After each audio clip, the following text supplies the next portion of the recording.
أعوذ بالله من الشيطان الرجيم. بسم الله الرحمن الرحيم. إن الحمد لله نحمده ونستعينه ونستغفره ونعوذ بالله من شرور أنفسنا ومن سيئات أعمالنا. من يهده الله فلا مضل له ومن يضلل فلا هادي له وأشهد أن لا إله إلا الله وأن محمدا رسول الله صلى الله عليه وسلم.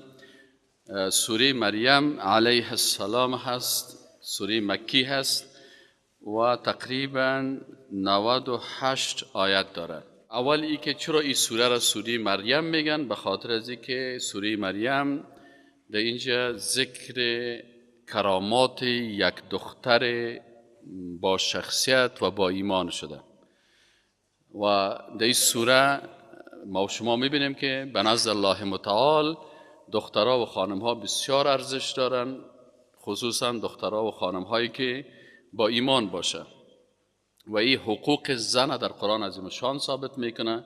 شخصیت عالی زن و دخترها را، زنها و دخترها را، خانمها و دخترها را در قرآن عظیم شان بیان میکنه. از این خاطر الله متعال در این سوره مبارک نام یک سوره را به نام این دختر با ایمان و مسلمان، بالاخره باز یک مادر با شخصیت میشه، اینو بیان میکنه. بیبی مریم دختر و یک خانم هست که در جمله اولیاء الله هست. بنان در ذکر یکی از اولیاء الله در قرآن عظیم شان ذکر شده که ما و شما از این هم درس های بسیار مهم اعتقادی میگیریم. ارتباط از این سوره با سوره قبلی است که شما در سوره قبلی دیدن که اول اولیاء الله که به نام اصحاب کهف بودن، جوانایی که اینا اولیاء الله بودن، دوستای الله بودن، صفات از اونا را بیان کرد، شخصیت از اونا را بیان کرد. بعد از اون بیان کرد که امی اولیاء الله در ولایت خود با وجود از اینکه شخصیت های بسیار عالی هستند، اینا به الله محتاج هستند. قدرت اصلا قدرت الله هست و اینا شخصیت های موحد و یکتاپرست هستند. شخصیت از اونا را بیان کرد و در این سوره مبارکه، در اون سوره از اولیاء الله که اصحاب کهف بودن اونا را ذکر کرد و همچنان دو ولی بزرگ الله که یکیش موسی علیه السلام بود و یکیش خضر علیه السلام بود، از اونا را هم بیان کرد. برای الله متعال بیان کرد که حتی در بین اولیاء الله هم که است، اونا هر کدامش فضائل و مقامات خود دارن. در این سوره مبارکه الله متعال مثل اون سوره واره چند ولی دیگه از اولیاء الله را بیان میکنه که یکی از اونا مریم علیه السلام هست، یکیش عیسی علیه السلام است و همین قسم که در قسمت شخصیت او اولیاء الله که اصحاب کهف بودن و موسی علیه السلام و خضر افراط و تفرید صورت گرفته و قرآن عظیم شان میگه که نباید افراط و تفرید بکنی، بلکه به شخصیت از اونا ایمان داشته باشی، اونا را محبت داشته باشی، اما صفات الله را بر از اونا نتین. در شخصیت بیبی مریم، در شخصیت عیسی مسیح علیه السلام هم بسیار افراط و تفرید شده. از این خاطر الله متعال این را بیان میکنه که اولیاء الله را بشناسیم اما افراط و تفرید در شخصیت از اونا نکنیم. همین قسم نشان میده که یکی از شخصیت های بزرگوار که یک پیغمبر الله به نام زکریا علیه السلام هست. بسیاری کسا در قسمت پیغمبرها و اولیاء افراط میکنن و میگن یا برای کس بچه داده میتونن، دختر داده میتونن. اینجا قرآن عظیم شان میگه که شما سعی کنین که خود زکریا علیه السلام که پیغمبر بود، اولاد نداشت، در پیدا کردن اولاد به خالق متعال که خلق کردن از صفات از او هست به او مراجعه میکنه. دیگه توسل زکریا علیه السلام نشان میده که شما سعی کنین کسایی که پیرو پیغمبرها هستن توسل به نامهای الله میکنن، توسل به عاجزی خود میکنن. این موضوع را هم در آیات قرآن ما و شما میخوانیم که سرش در هر قسمت یک تفسیری خواد داشتیم. اعوذ بالله من الشیطان الرجیم. بسم الله الرحمن الرحیم. کاف ها یا عین صاد حروف مقطعات است. ما علم نداریم، به جهل خود اعتراف میکنیم در مقابل الله و میگیم که الله اعلم بمراده. معنای از این کلمات الله متعال میفهمه، ما نمیفهمیم.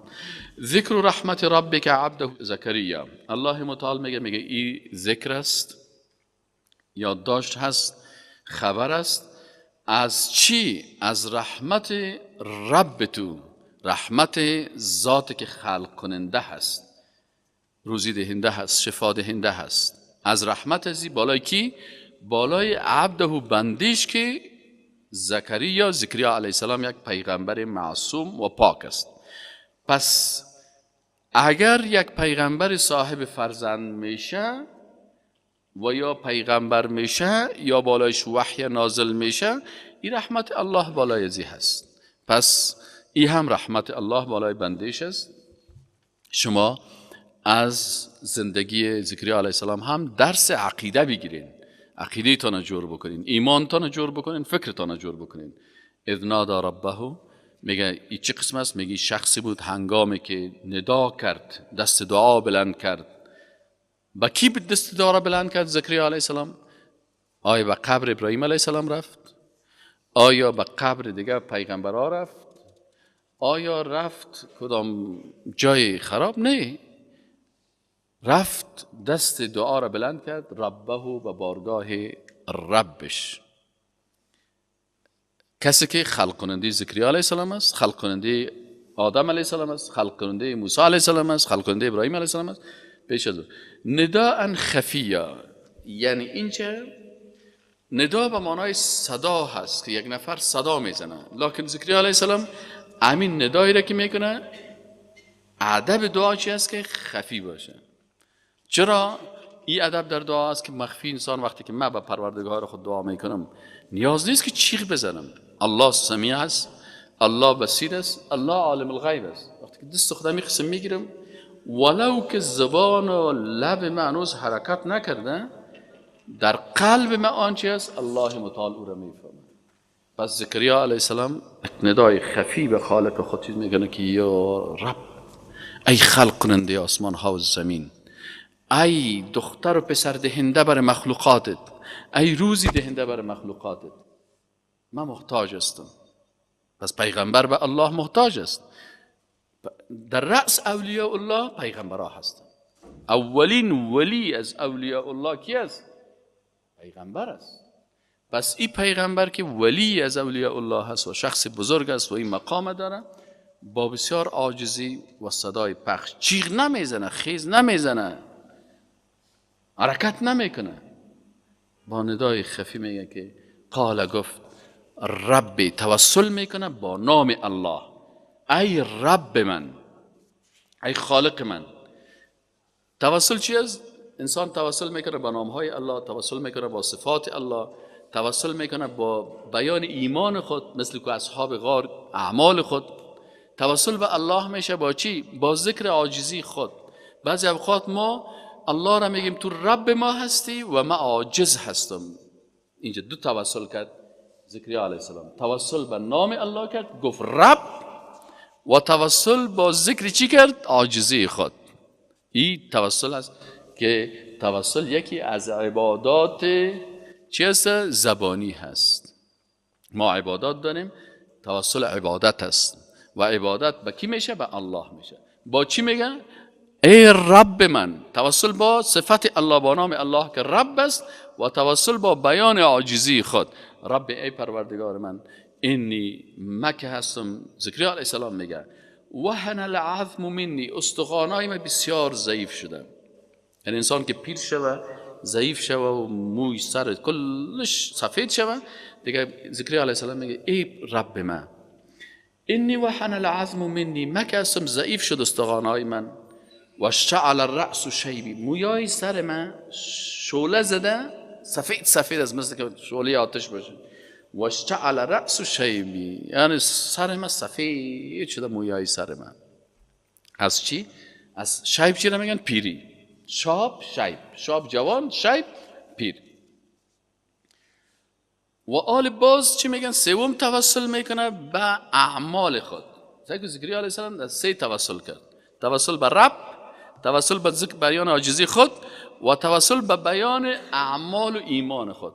و میگه که یا پروردگارا، لم اکن بدعائک ربی شقیا، من نبودم در دعا کردن و طلب کردن از تو ای رب من شقیا، یعنی محروم و بی بهره. پس همیشه اعتراف میکنم که هر وقت دست دعا بر تو بالا کردیم، یا الله تو دعای مرا اجابت کردی، من بنده‌ات هستم و تو مجیب هستی. متوجه هستین؟ درس عقیده هست. میخوایی که مثل زکریا علیه السلام بنده خوب ما باشی؟ الله متعال میگه پس این قسم دعا بکن، توسل به نامهای ما بکن، عاجزی خودت بیان بکن، عبادت مخصوص ما بساز و از دعای تو از رحمت ما هم یاد بکن. و زکریا علیه السلام هم این کار میکنه و باز برش آل عریضه خدا پیش میکنه. وقتی که توسل کردی الله را صفاتش را بیان کرد، عاجزی خدا بیان کرد، آل میگه پروردگار من و اینی خفت الموالیه، من میترسم از امی اقارب خود، از امی کسایی که از خانواده ما هستن، من ورایی که اینا بعد از ما بیاین، و کانت امرأتی، من زیاد چی میترسم که اینا باز امی شریعت ما را تطبیق نکنن، درست دین به مردم نرسانه. پیغمبر سر پیسه نمیترسه، سر مال نمیترسه. بعضی کسا که اشتباه میکنن غلط میگن. این پیغمبر میگه من میترسم که این قوم مکه هستن گمراه شون، بنی اسرائیل هستن، یهود هستن، یا تو نشه که باز ما بمرم و اینا باز شریعت و توحید و وحدانیت الله را، رسالت پیغمبر را به مردم بیان نکنن، حق بیان نکنن. من از این میترسم. بناءً و کانت امرأتی عاقره، و همسر ما هم خانم است چی عاقر، یعنی که فرزندی به دنیا نمیره، نازا هست. پس آلی پروردگارم ما به خاطر ازی که میخوایم که یک فرزندی داشته باشم که او را درست من تربیه بکنم و کار توحیدی را که من میکنم، دعوت توحیدی را من میکنم او بکنه، اما من این تو مشکل دارم که پیر و ریش سفید و استخوانایم پوسیده شده و خانم من هم مشکلش چی است که در جوانی های خود فرزند به دنیا ناورده و نمیاره و حالا خب پیر شده، حالا مشکل زیاد شده. خب حالا اسباب دنیوی ختم شد. چرا اگر میخوای فرزند داشته باشی باید چی باشه؟ مرد جوان باشه و خانمش هم امکانات آوردن طفل به دنیا داشته باشه. اگر خانم دکتر خلاص بود کی دیگه ولادت نمیکنه و تو هم پیر سی سنت کلان شده، خلاص است. حالا وقتی که اسباب ختم شد، ما خود عالم اسباب هستیم. زکریا علیه السلام میگه ما ایگه بخد عالم اسباب است. برای من ما فوق اسباب که به حکم توست، اذا اراد شیئا ان یقول له کن فیکون. باز پیش الله دیگه این چیز نیست. آدم علیه السلام خلق کردی، بی پدر و مادر، بی حوا را خلق کردی، دیگه مخلوقات خلق میکنی. پس بر ما هم بدون عالم اسباب فهب لی، پس بر ما بده ملدن که از جانب خودت با امر خودت ولیا، یک وارث، یک فرزند، یک کسی که بتانه یرثونی، که او به میراث بره. میراث پیغمبرا چی است؟ میراث پیغمبرا توحید است، شریعت است، حکم الله است، که او باز میراث مرا بره و یرث من آل یعقوب، و میراث باقی مانده فرزندان یعقوب، آل یعقوب، خانواده یعقوب، کسانی که مردم به توحید و به شریعت و به دین دعوت میکنن.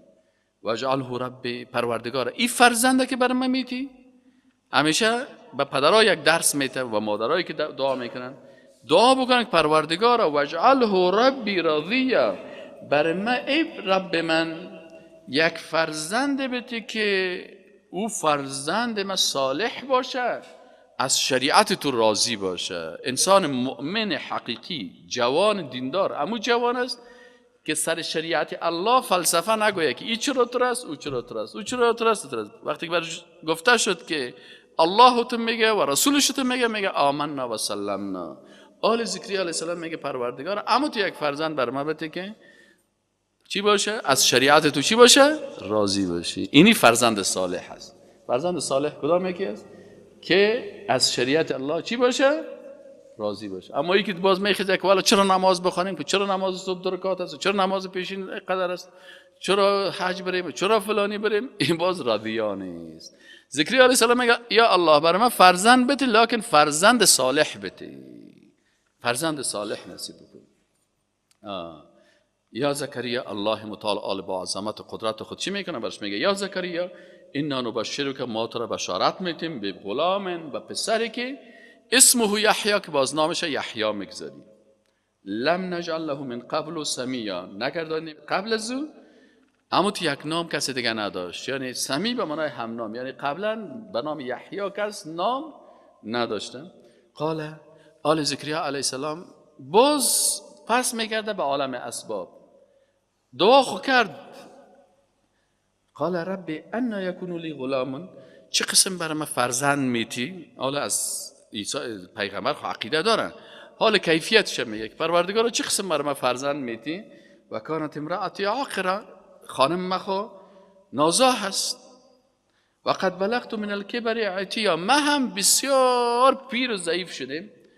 یعنی سوال میکنه آیا مرا پس جوان میسازی، خانم ما پس جوان میسازی، یا ما خانم دیگه میگیریم، یا چطور میکنم؟ حکمش برای ما بیان بکی الله. قال كذلك قال ربک، ملائکه برش میگه که ای زکریا علیه السلام اینمی قسم قال ربک وحی برش میایه و اخبار از غیب برش خبر غیبی میرسه توسط ملائکه که ربک برد میگه که هو علی حی، ای بر ما بسیار ای کار چی است؟ حی آسان است که نه برات خانم نو بگیری نه تو را جوان میسازم، در اینمی حالتی که هستین ما برای شما فرزند میتم، این آسان است برات میتم. وقد خلقتک من قبل، ای زکریا علیه السلام ما تو را قبلا خلق کردم، ولم تک شیئا، تو هیچ چیز نبودی، اصلا وجود نداشتی، وقت ما تو را خلق کردم.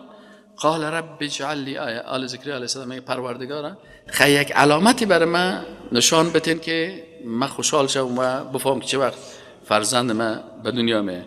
قال آیاتک، الله متعال برش گفت که یا ملائکی که برش وحی را میاره برش میگه که علامه یا نشانیش است که الله تکلم الناس 3 لیال، 3 شبانه راست تو کلام یا سخن گفته نمیتونی با مردم سوی، یا در حالی که صحتمند هستی جور هستی اما سخن گفته نمیتونی. فخرج علی قومه من المحراب، میگه خارج شد زکریا علیه السلام بر قومش از محراب.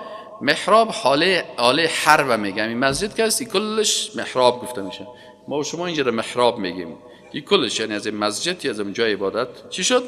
خارج شدی. چرا محراب میگن؟ چون با شیطان در جنگ هستی. تا وقتی که در مسجد هستی نه کت کی در جنگ هستی؟ کت شیطان زده میری.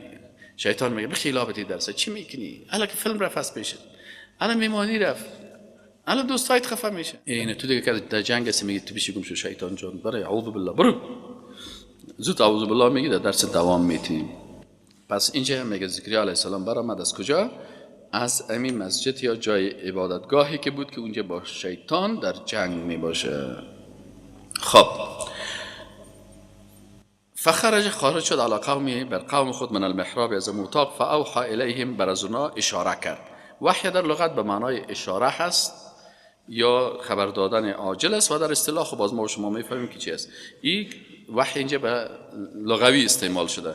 فاوحى الیهم، اشاره کرد بر از اونا، ان سبحوا بکرة و عشیه، بر مردم گفتن و اشاره میگفت که سبحان الله بگوین، الحمدلله بگوین، صبح بگوین، بکرة و عشیه و شب. حال دیگه زکریا علیه السلام بخیر چی میشه؟ نوبت میرسه که فرزند ازی تولد شود. فرزندش به دنیا میه، نامش هم گفت که یحیی هست. آل الله متعال یحیی علیه السلام در خردترکی به مقام نبوت مبعوث میسازه. یا یحیی برش میگه که ای یحیی خذ الکتاب بقوه، کتاب بگی با چی؟ با قوت. چی معنی با قوت؟ یعنی بسیار با دقت، با بسیار صبر، با بسیار شکیبایی، با بسیار فهم. و آتیناه، الله متعال میگه ما دادیم برای یحیی علیه السلام الحکم، حکمت و فهم و دانش، صبیه، در حالی که ای چی بود؟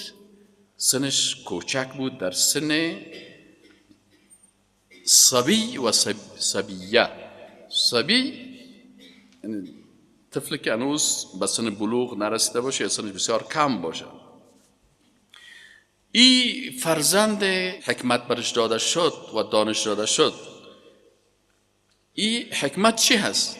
الله متعال میگه و حنانا من لدنا، اول چیزی که دادیم انسانهای نیک سیرت مثل یحیی علیه السلام حنان می داشته باشه. حنان چی نمیگن؟ رحمدلی و محبت می داشته باشه. بنابراین اگر رحمدل نیستی، مردم با محبت دعوت نمی کنی، با خانواده و دوستایت محبت نداری، با مسلمان های متدین و موحدین محبت نداری، پس تو انسان درست نیستی. الله متعال میگه بر از این ما حنان دادیم من لدنا، از جانب خود ما.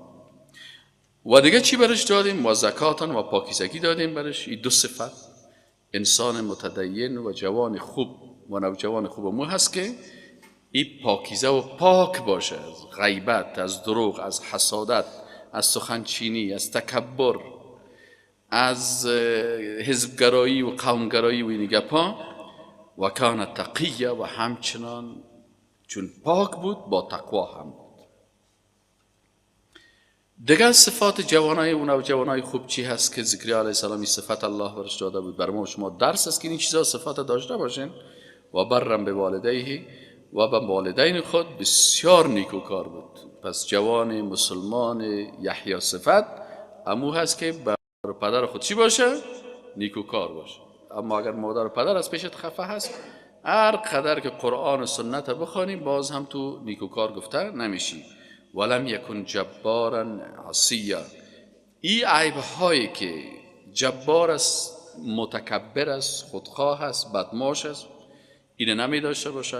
عصیا سرکش و نافرمان و مخالف قرآن و سنت و مخالف کتاب و سنت و نافرمان نیست.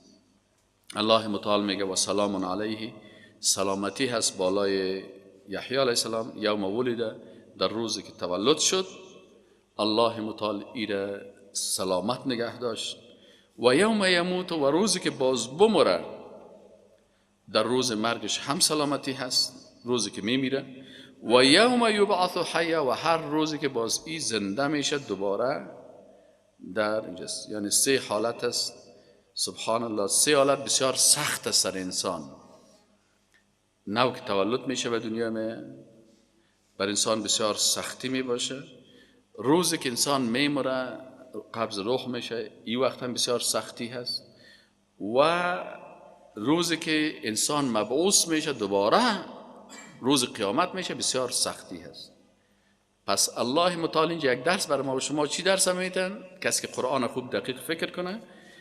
ما که فکر کردیم اینجا الله متعال میگه که شما مسلمان ها اگر مثل یحیی علیه السلام واره باشین، یعنی کتاب قرآن و سنت با بسیار قوت و با بسیار دقت بگیرین و عمل بکنین، حنان داشته باشین، به قرآن و سنت خوب قوی عمل میکنین، حنان می داشته باشید، دو رحم دل می باشید، زکات می داشته باشید، خود از کثافات و چتلی هایی که در ذهنهای مردم ها و جوانای بی شخصیت است از او خود پاک بسازی. 4 تقی باشی، تقوا داشته باشی. 5 با والدینت نیکی داشت، نیکوکار باشی. 6 جبار متکبر بدماشی نکنی. 7 نافرمان به الله الرسول و به والدینت نباشی. 8 الله باز برای تو در مقابل ای 8 صفت خوب تو 3 نعمت برای تو میده. نعمت اولی که نو تولد شدی او را خب برات داد. نعمت دومی را بر تو سلامتی میده. در چه وقت؟ در وقت مرگت. و سوم سلامتی در وقتی که دیگران در خطر میباشند، در روز آخرت باز تو از این نجات پیدا میکنی. فهمیدی؟ 8 صفت در مقابل چی است؟ 3 نعمت. واذکر فی الکتاب مریم. آل میگه شما دیدین که پیغمبر با شخصیت و معصوم به خاطر فرزند داشتن چی داشتن؟ به خاطر فرزند داشتن و قدرت الله محتاج بود. پس هر انسان محتاج است. جوان با شخصیت و با ایمان که مثل یحیی علیه السلام بود، این هم اینی صفات عالی را داشت. آل بعضی کسا میگه خب از مرد گفتی، از این پسر جوان گفتی، آیا زنها و خانمها حق ندارن که در بین از اونها هم اولیاء الله و دوستای الله باشه؟ الله متعال میگه بله. و مریم و بیبی مریم علیه السلام شخصیت عالی و پاک و با عزت بود. اذن تبست، وقتی که بگوشه شد، من اهلها از خانواده خود، از اهل خود، مکانا شرقیه، در یک جایی که به طرف شرق در بیت المقدس قرار داشت اونجا رفت. فاتخذت من دونهم، پس گرفت از طرف ایشان حجابا پرده.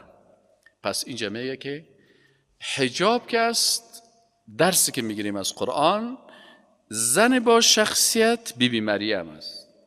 نخستین علامت زنهای با شخصیت قرآنی حجاب است.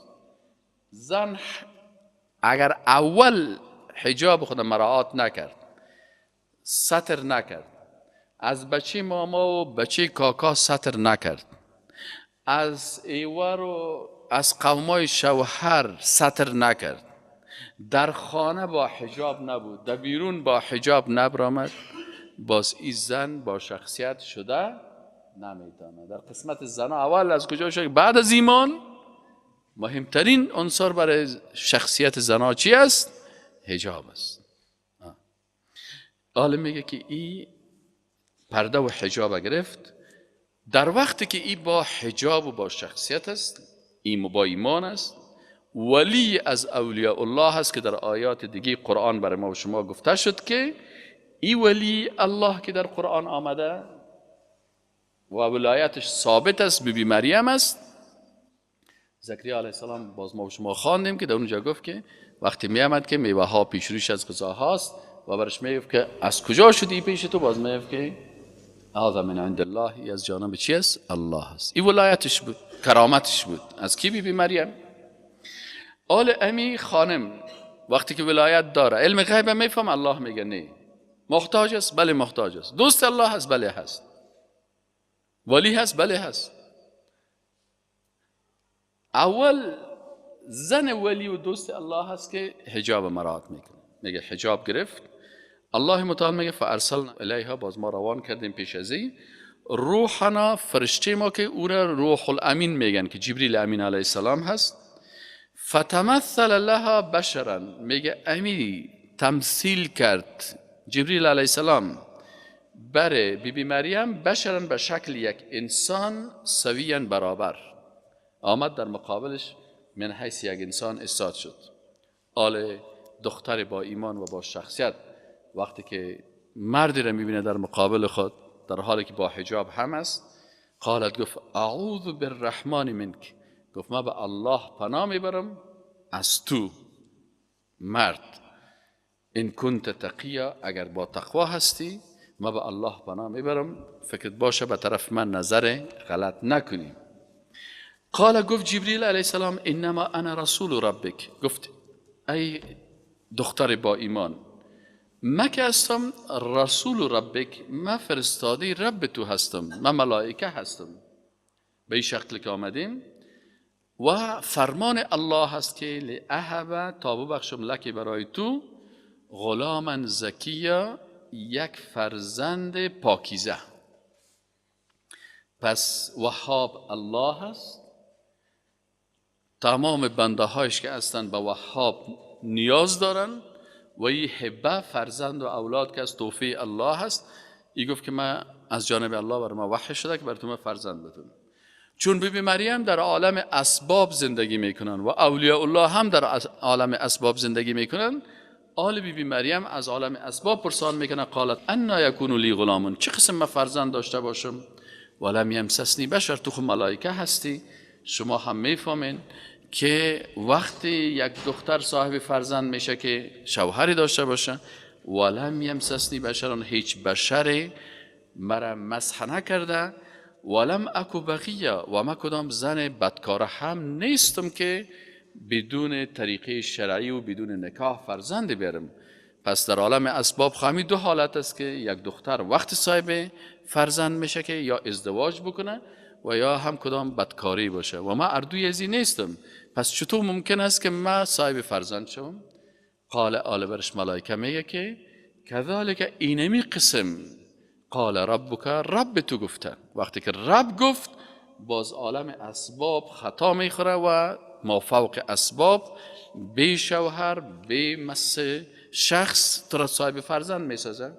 قال رب، گفت رب تو، هو علی هین، اینم ای بر من بسیار آسان است، ولنجعله ما ای کار میکنم تا که اینمی فرزند تو را آیتا یک دلیل برای قدرت خود برای مردم نشان بدم که من ذات با قدرتی هستم که بدون شوهر هم برای تو فرزند دادم میتونم. لنجعله تا میل بگردانم آیتا دلیل به قدرت و عظمت و ربوبیت و وحدانیت خود بگردانم للناس برای مردم و رحمت منا و برشان بگویم که رحمت است از جانب ما و کان امرا مقضیا و برش گفت که ای در قضا و قدر الهی فیصله شده. همین کار فیصله الهی هست. بنان تو ولی الله هستید مجبور هستید تسلیم باشی به فیصله الهی. فحملته پس وقتی که جبریل علیه السلام برازی ای پیام میاره فحملته پس ای بیبی مریم حامله میشه و حمل میکنه امی فرزند خود را. فانتبذت به مکانا قصیا پس از او جدا میشه در یک جای دور. حالا دیگه ای میره در یک جای دور. فاجاءها المخاض پس میایه بر از این مخاض امو درد است که در وقت ولادت به خانم ها میرسه. مخاض بر از این میایه درد ولادت الی جزء نخله در وقتی که ای تکیه کرده به چی؟ به امو بیخ درخت خرما قرار ده. امو بیخ درخت خرما تکیه کرده. قالت میگه یا لیتنی ای کاش متو میمردم قبل هذا قبل ازی. آلخوی مردم بیدین هستن، مردم گپای خطرناک میزنن، احکام و شریعت الله را نمیفهمن، قدرت الله را با خبر نیستن. یا الله کاش کزی قبل ازی من میمردم و کنت نسیم منسیا و میبودم فراموش شده بیخی دیگه. اما تو که کل مردم دیگه مرا هیچ نمیشناختن.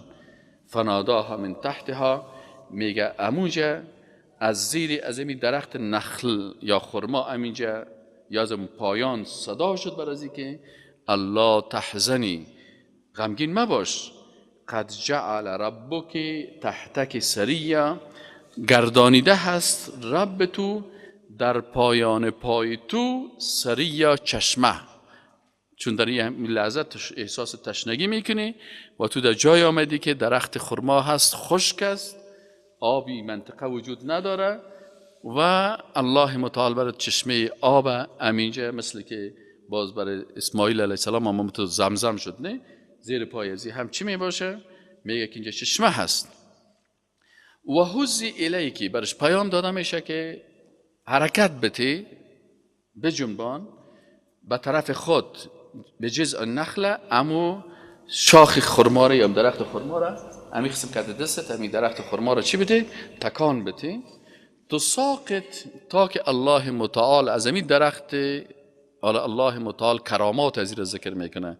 یک کرامت بی بی مریم که زیر پای چشمه آب میره و کرامت دیگه بی بی مریم علیه السلام چی هست؟ که از درخت خشک خرمای تازه چی میشه؟ برازی میه وقت خرما هم نیست الله متعال برای چی میکنه؟ اینه میگه زمین درخت برای تو چی میه؟ خرمای تازه‌ای که رطب خرمای تازه را میگه جنیا که اما تو چی شده باشه؟ پخته باشه. خرمای تازه پخته شده. در عربی یکی رطب است یکی باز تمر است. مثل که ما و شما که انگور تازه داریم یکی کشمش داریم. این خرمایی که ما و شما میخوریم این خرمای چی است؟ کشمشیش است. کشمش خرماست یعنی تمر است خشک شده. او خرمایی که نو تازه میباشه و بسیار مزه‌دار است و خوش آدمه او را دیگه این نعمت الله را که شما باز بخورین قدرت الله را بفهمین. اگه کدام وقت بخیر در وقت تابستان که وقت خرما هست به مکه مکرمه و خصوصا به مدینه منوره برین.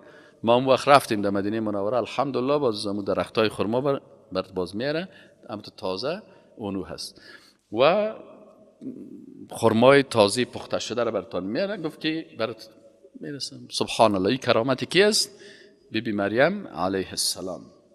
فکلی پس الله متعال میگه که در ازی میگه بخورین از این خرمای تازه واشربی، حالا اگر تحقیق شود که اگر یک زن در وقت حمل چقدر خرما برش مؤثر است، این وظیفه طب اسلامی هست. ما و شما طب اسلامی داریم که اگر دکترای طب مسلمان داشته باشیم در این راستا تحقیق بکنن و باز میفهمن که خرما یک غذای کامل هست و برای خانم در وقت ولادت بسیار مفید است. قرآن همین چیزا میگه و دکترای طب میشه در این راستا تحقیق بکنن. فکلی، الله متعال میگه پس بخورین، واشربی، و شما بی مریم بنوشین، و قری عینا، خوب اما تو چشمتان چی باشه؟ خوشحال بسازین خدا. قری عینا در زبان عربی یک کسر میگه که بسیار اما تو چشم روشن باش، چشمت روشن باشه، خوشحال باش که حال صاحب یک فرزند نیک بشیم. حال بی مریم میگه خب حالا اگه من مردم ببینم و قوم ما بیاید در مقابل ما و ما شوهرام نکردیم طفل بگیریم، یک جنجال و یک مشکل بسیار خطرناک برای ما رخ میده. اما الله متعال برش میگه که توسط وحی یا ملائکی که برش میگه فاما ترین من البشر احد، میگه اگر میدیدی از مردم هر شخصی اگر پیشت آمد، فقولی برازو بگو که اینی نظرت للرحمن صوما، برشان بگو که ما برای خالق خود روزه سکوت گرفتیم. در شریعت از اونا یک روزه بود، او را روزه چی میگفتن؟ روزه سکوت میگفتن. روزه سکوتی بود که مثلا یک خانم یا یک آقا یا یک دختری نظر میگرفت که من 3 روز روزه دارم، روزه سکوت، که هیچ کس گپ نمیزد. کاش کمیال می بود امی روزه سکوت، یگان وقتی مردم زیاد گپ میزنه همون می بود آدم چپ می بود، یک نفر یک جای میشتی که کلگی روزه سکوت است، قرار اصحابت آرام می بود. حال روزه سکوت نیست، مردم دیگه تو گپ زده میرن که یگان دفعه از دست گپ زیاد. دیگه بر بی مریم میگه او در شریعت از اونا بود، در شریعت ما و شما نیست روزه سکوت. برش میگه که اگر کدام یک از بشر دیدی فقولی برشان بگو که اینی نظرت للرحمن صوما، بگو که من نظر کردیم برای الله روزه چی؟ روزه سکوت. فلن اکلم الیوم انسیا، امروز ما با هیچ انسان گپ نمیزنم. فاتت به قومها، میگه آورد بی مریم امی پسرک، فاتت پس آورد به آن فرزند را، قومها به نزد قومش، تحمله در حالی که او را در دست خود در آغوش خود حمل میکرد. یک دفعه سایبی مردمای یهود بیدین برآمدن، قالوا یا مریم، گفتن ای مریم، لقد جئت شیئا فریا، تو آوردی یک کاری بسیار زشت را. فریا یعنی بسیار بد و زشت. حالا برش میگن که یا اخت هارون، ای خواهر هارون، ما کان ابوک امرأ سوء، تو خواهر هارون هستی، پدرت هم مرد بد نبود. و ما کانت امک بغیه، و مادرت هم بغیه یا بدکاره نبود. چرا این کار کردی؟ ایش تو از کجا کردی؟ فاشارت الیه، اشاره کرد به طرف از او. من خو گپ زدن نمیتونم، گفت از خود از این طفل پرسان بکنیم. قالوا، صدا کردن که کیف نکلم من کان فی المهد صبیا، ما چه قسم نکلم و سخن بگوییم من کسی که کان باشه فی المهد در گهواره، صبیا کوچک و کودک و طفل. عیسی علیه السلام معجزه، یکی از معجزات عیسی علیه السلام بود که در کودکی سخن گفت. قال، صدا کرد و گفت عیسی علیه السلام دمی غنداخک طفلک نوپیدا، صدا کرد که اینی عبدالله، ما بنده الله هستم. آتانی الکتاب، الله متعال بر ما کتاب داده. و جعلنی نبیه، و مرا الله متعال پیغمبر گردانیده هست. و جعلنی، و مرا گردانده است مبارکن. چرا؟ این مردمای یهود عالم عقیده یهودیا که کافر شدن، دمی قسمت کافر شدن، باز گفتن که بی مریم زناکار است، العیاذ بالله. ما و شما میگیم بی مریم ولی الله هست، شخصیت عالی داره. این معجزه بود و این حکم الله بود.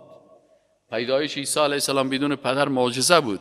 اما یهودیا باز این فرزند گفتن این ولد زنا هست و بی مریم هم زناکار گفتن، کافر شدن. عیسی علیه السلام همینجا گفت که چی گفت عیسی علیه السلام در قنداق خود؟ گفت که اینی عبدالله، ما بنده الله هستم، الله متعال بر من کتاب میدهد و الله متعال مرا پیغمبر خود ساخته است و جعلنی مبارکا و مرا مبارک و با برکت ساخته اینما کنت، هر جایی که باشم ما بنده الله هستم. این حال وقتی که گفت انا عبدالله، ما فرزند الله هستم، عقیده پاپ بندیکیت و عقیده پاپ جان پال و عقیده پاپ و کلیسا و این امریکایی و اروپایی کلش رد میکنه. اونا میگن عیسی فرزند الله هست. عیسی علیه السلام هم گفت ما بنده الله هستم، معجزه هستم اما بنده هستم. الله بر ما کتاب داده، ما خودم از دل خود ناوردیم، الله مرا پیغمبر ساخته. این اعتقادات است که باید یک انسان واقعی به عیسی علیه السلام داشته باشه. و من مبارک هستم هر جایی که باشم. و اوصانی، و الله مرا توصیه کرده به صلات و زکات، به نماز و زکات دادن. پس در شریعت از اونها هم نماز بود و هم زکات بود. ما دمت حی، زمانی که من زنده باشم. و برم به والدتی، و ما باید نیکوکار باشم به مادرم، چون پدر ندارم. نیکوکاری من نگفت والدیه، گفت به مادر من، چون من پدر ندارم. الله متعال مرا معجزه خلق کرده، پس من نیکوکار هستم به مادرم. ولم یجعلنی جبارا شقیا، و الله متعال مرا گردنکش و شقی و بدبخت خلق نکرده. و السلام علی، سلامتی از جانب الله هست. یوم ولدت، روزی که من ولادت شدم، و یوم اموت، و روزی که میمرم، و یوم ابعث حیا، و در روزی که دوباره من زنده میشم. ذالک، الله متعال میگه اینی هست عیسی ابن مریم و عقیده درست درباره عیسی پسر مریم است. عقیده درست در عیسی پسر مریم، بعضی مردم ها افراط میکنن و بعضی ها تفریط میکنن. افراط مثل نصرانی ها افراطی نباشین. افراطیت خونا ایجاد کردن. ببینن ما و شما رو افراطی میگن، نصارا افراط میکنن و یهود تفریط میکنن. ما و شما عقیده ما وسط است. افراطی است که میگن که عیسی علیه السلام بچه الله است، از مقام پیغمبری میکشنشه. متوجه هستین؟ و یهودی ها میگن که نه، هیچ انسان نرمال نیست، العیاذ بالله از طریق لاوارث و از طریق حرام پیدا شده، مادرش هم بدکاره هست. یا تفرید کردن کافر شدن و افراد کردن کافر شدن. الله بر ما چی تعلیم میده؟ بر ما تعلیم میده که شما اگر میخواین که عقیده درست قرآنی درباره عیسی علیه السلام داشته باشین، نه تحت تأثیر کتاب‌های تحریف شده یهود برین و نه تحت تأثیر کتاب‌های تحریف شده نصارا برین. تورات و انجیل تحریف شده، در یکیش افراطیت خود داخل کردن، در یکیش تفریط خود داخل کردن. پس عقیده اساسی قرآن چی هست؟ که عیسی علیه السلام بنده الله هست، نبی الله هست، رسول الله هست. و جعلنی نبی، مبارک هست. نماز و روزه خودش میگرفت، نماز میخواند چون بنده بود، زکات میداد چون بنده بود تا زمانی که زنده بود. و برن به والدتی، و از مادر تولد شده بود به شکل معجزه. تنها مادر داشت، نیکوکار تنها در مقابل مادرش بود، گردنکش و جبار و شقی نبود. و سلام از جانب الله و سلامتی از جانب الله بود. برازی اللهی را سالم نگاه کرده بود از عیبهای زنا و گناه و بی‌شخصیتی در وقت ولادت و در وقتی که میمیره و در وقتی که حشر میشه. ذالک عیسی ابن مریم، اینی هست عقیده درست قرآنی در مورد عیسی پسر مریم. متاسفانه بسیاری مسلمان ها فیلم عیسی مسیح را جور میکنن، فیلم زکریا را جور میکنن، فیلم دیگه پیغمبرها را جور میکنن و متاثر میشن به افراطیت نصارا و تفریط یهود. باز میخوان پیغمبر سرخی کو، پیغمبر سفیده کو، پیغمبر تن پرته و پیغمبر بدوه. این کارهای زشت است که میگه این کارها را باید نکنین. عقیده تان به پیغمبری قسم باشه که تمام پیغمبران معصوم هستند، لا نفرق بین احد من رسله. اینجا میگه ذالک عیسی ابن مریم، اینی عیسی پسر مریم است. قول الحق الذی، سخن توحیدیه که عظمت الله را هم بیان میکنه و رسالت پیغمبر هم به شکل متوسط بیان میکنه. قول الحق شمانا سخن حق توحیدی همی است. توحید همی است که وحدانیت الله را بشناسی، مخلوق با الله چی نکنی؟ یکسان فکر نکنی، عیسی مسیح را فرزند الله نگویی و در پالوی از شخصیت پیغمبرا را شخصیت عالی و پاک و معصوم بدانی، نه افراد و نه تفرید. الله میگه اینی سخن حق است الذی فیه یمترون، که در او بسیار مردم شک میکنن. ما کان لله، ای مردم شایسته نیست برای الله ان یتخذ من ولد، که فرزند بگیره. الله صمد است، بی نیاز است، سکرتر کار نداره، رئیس دفتر کار نداره، نازدانه و دردانه و بچه و ایگپا کار نداره. الله متعال فرزند نمیگیره. سبحانه پاکیست برای الله. اذا قضا امرا، عیسی مسیح بی پدر چطور پیدا شد؟ میگه وقتی که الله متعال فیصله بکنه یک امر را که اینی فرزند بی پدر تولد شوه، آدم علیه السلام بی مادر بی پدر به دنیا بیه، فانما یقول له کن فیکون. الله متعال برش میگه شو، این میشه. پس وقتی که الله متعال عیسی علیه السلام گفت که بی پدر تولد شو، عیسی علیه السلام بدون پدر به اساس امر الله چی شد؟ تولد شد. و این الله، و یقین داشته باشین او مردم که الله ربی، رب ما هست، خلق کننده ما هست، روزی دهنده ما هست، شفا دهنده ما هست، و ربکم، و رب شما هست. فاعبدوه، پس فقط الله را عبادت بکنین. هذا صراط مستقیم، اینمی راه راست و مستقیم است. سبحانك اللهم وبحمدك اشهد ان لا اله الا انت استغفرك.